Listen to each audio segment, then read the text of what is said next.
Mishcon Academy digital sessions.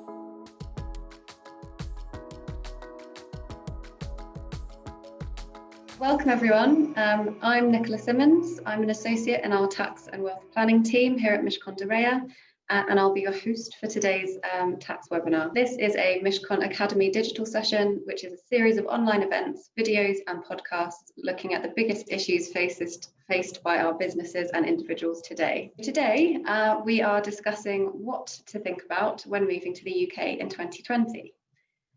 Specifically, we're looking at immigration, tax and real estate. I am joined by my colleagues Stephen Bostock, a partner in immigration, Kasim Megji, a partner in our tax and wealth planning team, Sarah Connor-Beer, a managing associate in residential property, Jonathan Legg, a partner in real estate tax, and Robert Hartley, partner in dispute resolution. Turning first to Stephen, what are the main immigration categories under which you can apply for a visa in the UK? I mean, it's quite a wide question. There's dozens and dozens of visa categories. Broadly, however, we can probably group them into four main categories. The first one being the work-based visa route. The most popular subcategory within that would be what's called Tier 2, where a company in the UK looks to sponsor someone to work here for them. There's also the sole representative visa, where if someone has a business overseas and they're looking to open the first UK subsidiary, then there's a facility to join that business as it's opening in the UK. The second main category, I would say, is the investment-based routes. I think the most well-known and popular subcategory of this would be the Tier 1 investor visa. It takes at least 5 years to get indefinite leave to remain, and another year on top of that to get British citizenship. And there's a need to live here for ideally 6 months every year as well. But the main requirement is an investment of £2 million. There's also, there used to be what's called a Tier 1 entrepreneur visa that was incredibly popular. That was abolished last year and was replaced with the innovator visa. It's a £50,000 investment into a business in the UK that is deemed by a third-party endorser as sufficiently innovative. The third category is family-based visas. So this would be the spouses, partners, children under the age of 18 of applicants who've applied in one of the work-based categories or the investment-based categories. There's also a category that if you're married to or the unmarried partner of a British citizen, then there's a route to come here under that category as well.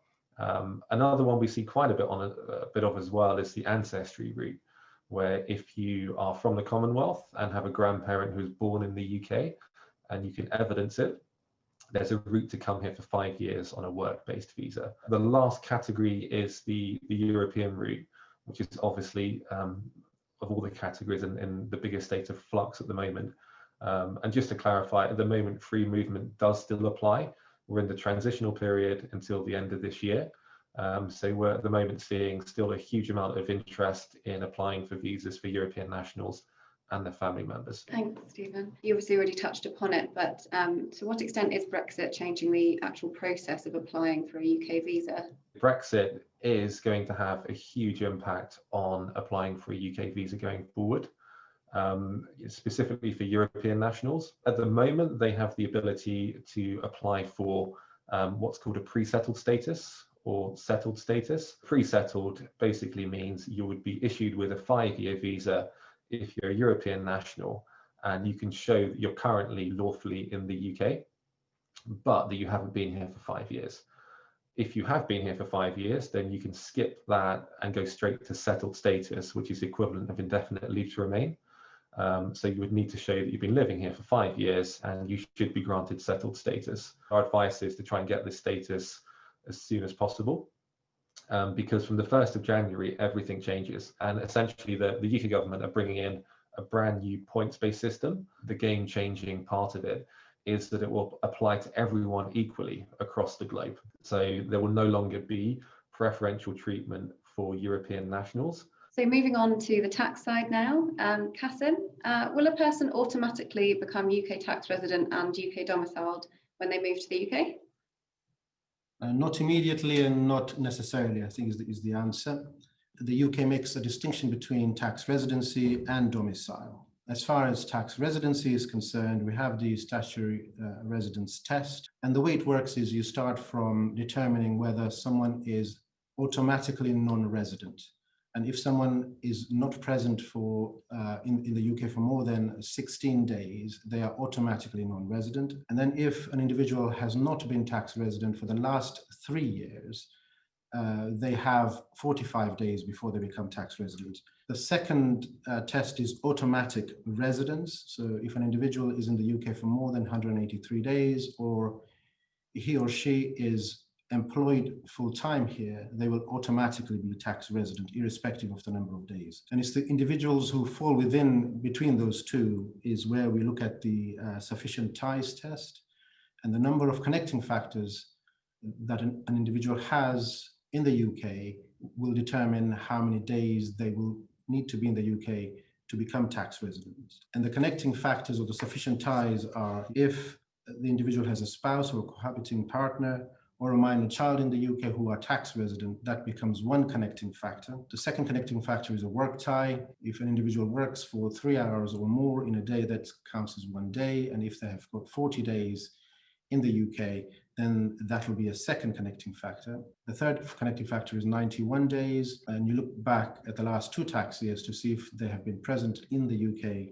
for 91 days or more. The fourth connecting factor is, and the fifth one is the country tie. And that is only relevant for individuals who have been tax resident in one of the last 3 tax years. The more ties you have, the less number of days you need to be tax resident in the UK. And as far as domicile is concerned, we look at the common law concept, a normal law concept, starting with domicile of origin. And an individual's domicile of origin is the domicile of their father at the time of their birth. And then there's domicile of dependence, where up till the age of 16, if the father's primarily domicile changes, the child's domicile changes at the same time. And then the third one is the domicile of choice. This is where a firm intention is made by an individual to move to the UK. And the final one, which is the most important one for us, is the deemed domicile, where if an individual has been in the UK for more than 15 years out of the last 20, they will be regarded as being deemed domicile. So practically, in terms of actual tax liability, will someone that's moved to the UK, how will they be taxed whilst they're here? The UK has a very favourable regime whereby if an individual is a resident non-domiciled, they only have to pay tax on a remittance basis, which is basically if their income or gains have been remitted to the UK. There's one other key distinction, which is inheritance tax. If an individual is not domiciled in the UK, they are not taxed on any assets they have outside the UK. Great, thank you very much, Qasim. So moving on to the practicalities of physically moving to the UK, Sarah, how do you go about finding a property to rent or buy in the UK? Yeah, so it's sort of different from if you were already living in the country, you'd know a lot more about the areas where you'd wish to buy. And, you or I might just sign up to Rightmove and have a bit of a browse. But for clients trying to move to the UK for the first time, that could be quite daunting. And also a lot of our clients don't have the time or necessarily the knowledge about local areas, about where they want to buy. If they do know what area they'd like to buy specifically, they could sign up with local estate agents in their area. But what a lot of our clients actually do is they sign up with a buying agent who has a lot of specialist knowledge, and they would tell them, what kind of things they're looking for in a property. And then a buying agent would do all the legwork and put together a portfolio of properties that would match their requirements. So once you've actually identified the property that you want to live in the UK, what steps are involved to actually buying? In the UK, what happens is you negotiate with the other party, and the estate agent will normally be involved in those negotiations. And then once you agree a price for the property, that's when you actually instruct the lawyers to get involved and to carry out the due diligence. The estate agent will then put the solicitors in touch that are acting for the seller and buyer. And at that point, the solicitors will start drafting the contractual paperwork, negotiate the terms of the contract, and also carry out due diligence on the property itself. Once we're happy from a legal point of view and the buyer's happy and wants to go ahead, that's when we'd actually exchange contracts, which is when it becomes a legally binding commitment to buy the property. And at that point, that's when you pay a 10% deposit, so a 10% of the purchase price over and you would set an actual completion date. And then between exchange and completion, you would then deal with things like drawing down your mortgage monies, signing various pieces of paperwork. And then on the actual day of completion, that's when you pay the balance, the 90% of the purchase price, you pay your tax, and you'd pay your solicitor's fees and disbursements and things like that. And that's the day you'd actually then get the keys and be able to move in. Following completion, then there's a lot of paperwork that still has to kind of go on in the background. So turning now to Jonathan, what taxes are payable when you do acquire a UK property? Yeah, well, I'm going to talk actually about one tax, I think, in this seminar, which is stamp duty. So I think if you're moving to the UK and you're buying a home, then that is the main tax you're going to face on acquisition, and it's a tax you've got to pay within 14 days of completion. You pay the stamp duty based at different rates depending on the slice of the price. So you can see there are various different permutations for SDLT depending on the identity of the purchaser and whether or not they are UK resident. These rates are the ones that are in force from 1st of April 2021, and that's when it does all get a bit complicated, because you'll see we have the standard rates, which is that set of rates at the top, but it gets much more complicated after next April, because you can then have to pay another 2% on each of those slices if you're considered to be non-resident. And we also have what are called the higher rates for additional dwellings, which apply currently. And those are broadly designed to catch people buying second homes, people who already have interest in other dwellings. So if you're moving to the UK and you're retaining your home abroad, or you've got an interest in a holiday home somewhere in the world, you're generally going to get hit by the higher rates as well. As always, there is detail to all this. The main exception to the additional rates is the replacement of main homes relief. So if actually you are selling your main home at the same time you're buying this new one, or you actually sell your main home within 3 years of buying the new one, you either can avoid the higher rates or may be able to claim them back. That's really helpful. Thank you for your summary. That moves us swiftly on to Robert Hartley. So looking at the bigger picture, why is it important to get tax advice before you arrive in the UK? Well, I think the key sort of issue in terms of this whole situation of coming to the UK is what you have control over. And once you've arrived in the UK, everything is sort of crystallized at that point. Whatever you have bought, wherever you have been, whatever websites you have signed up to for property searches or job searches or things like that, all these things are recorded at this point, and the revenue have an ungodly number of ways to go and find information about people. So all I would say to people is if you take advice at that point and you take frank advice on an all facts basis, it's much more difficult to go wrong in those circumstances than if you decide you're just going to wing it, get to the UK, and then try and establish what your status is likely to be at that point.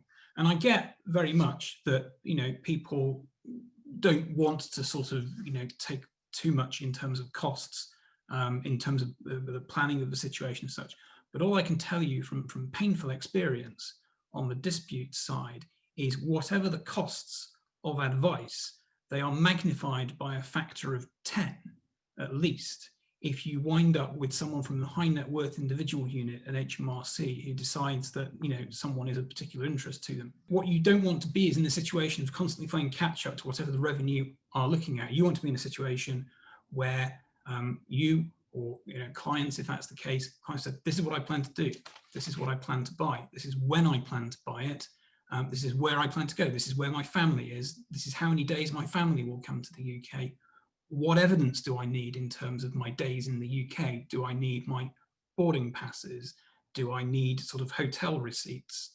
Do I need, you know, petrol station receipts and things like that? The more that discussion takes place, even around the littlest things, the more straightforward someone's position is likely to be once they have gotten to the UK. Because the number of issues that crop up because people haven't sweated the advice at a preliminary stage is quite frightening. And of course, you have no control over what the revenue does once you're here and once you have done things. But at the point you take the advice, you, the client, or, you know, the intermediary and the client have control of the situation, and they can work through what is the best plan without prejudice at that point. So again, control is the real benefit to taking the advice. And all I would say is, whatever you are thinking in terms of advice, take double the amount of advice that you have in mind, triple it, because it will simply not ever be a wasted cost. Understood. Thank you very much. Just looking at the questions, we've got one for Kasim. So does obtaining UK citizenship change things for UK tax purposes? I think up to September last year, the position was relatively clear. You could get citizenship without having any negative tax impact. But what the Home Office has done is they've added this principal home requirement when applying for citizenship. If you say that your principal home is in the UK, that is one of the tests for determining domicile of choice. So individual's domicile then changes to the UK. And if that happens, you can't get remittance basis taxation, and you are taxed on a rising basis, which means worldwide taxation. What is key is the information that is supplied to HMRC has to be drafted and dealt with in such a way that you don't close off the options of having another residence elsewhere, and that in the long term you would be moving elsewhere, and therefore giving yourself the ability to argue that even by obtaining citizenship in the UK, you are not domiciled in the UK. This is one of those changes where you need, certainly clients and indeed intermediaries need to take advice from their tax advisors at the time when they are dealing with HMRC, because that is where the information will come from when the Home Office are looking at the application. And once the citizenship is obtained, the tax authorities will use the evidence of citizenship as being determinative of domicile of choice. Great, I think that's everything we've got time for, so we'll wrap up. Thank you very much to you, the audience, for joining us today, and to our speakers for their insight and practical advice. Hopefully you found that useful. Thank you very much. Bye for now. The Mishcon Academy digital sessions.